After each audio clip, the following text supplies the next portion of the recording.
I'm Kelly Miller, I'm Ashley Miller. and we're from Internet Diesel. We're also brother and sister. Yes, and we're going to open up a Detroit diesel water pump today, a PAI water pump. And let's open this up. And what do we got here? Your seal ring. Seal ring. And, look at this beautiful, very heavy piece, actually. Thought it was going to be a little lighter. Let's open that up.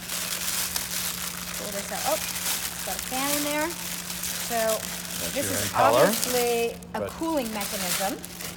Right. And yes. One of the reasons why, when we sell all these in-frame kits that we tend to sell, we love stuff like this because I'm going to tell you, this is one of the critical, essential parts of your engine. Mm-hmm. So, without a water pump and replacing it, many times they wear out, they're not pumping what they should, and they'll either leak or you're not getting maximum water pressure. So your engine's going to overheat.